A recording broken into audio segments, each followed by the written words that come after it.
have seen selling in Rogers Communications and BCE, parent of this network, today. Let's get more from Bloomberg's Stephanie Hughes.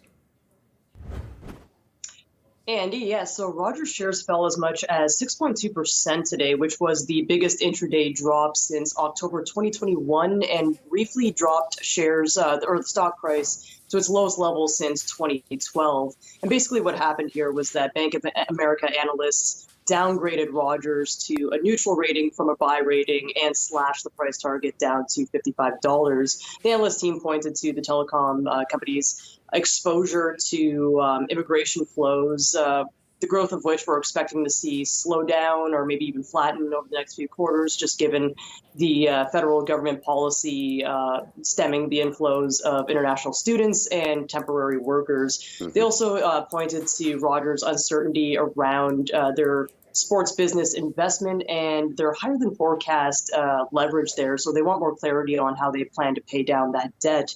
Bank of America, sorry, I should note that Rogers is not the only telecom company being targeted here. Bank of America also downgraded BCE to a underperform rating and cut the price target by $9 to about $36. So BCE shares are also moving lower based on this downgrade. Those fell by over 5% at its lowest point today, sending the stock to its lowest level since August 2010. So Canadian telecom stocks over the past year have been struggling just based on this, primarily based on this price war that they've engaged in, primarily in Quebec, that has weighed on revenues and basically put pressure on share prices there, so that a lot of the names there were hit with multiple analyst downgrades, price target cuts over the past year, and analysts are wondering if 2025 will be something of a turnaround year for names like Rogers and BCE there, Andy. Yeah, it's been a tough one. I guess the perception is that we're getting more competition relentlessly. And we just talked to the boss of Cogeco and Cogeco Communications, and they're rolling out a national cell phone service, initially with their own customers.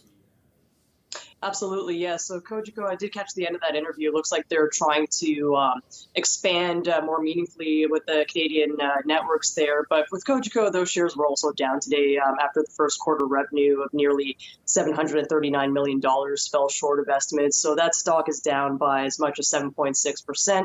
Biggest hit since December 2023. And analysts are largely pointing to weakness in the U.S. segment. One of those analysts are Scotiabank, Mariagi. That analyst said that the U.S. internet and cable segment fell short of his estimates, and that weighed on revenue compared to a year ago.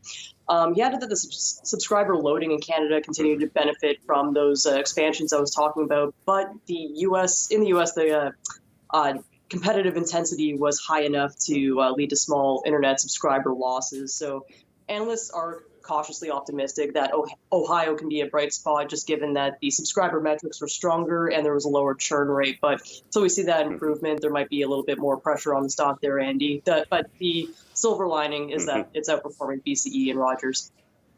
Thank you so much. Really appreciate it. That's Stephanie Hughes of Bloomberg.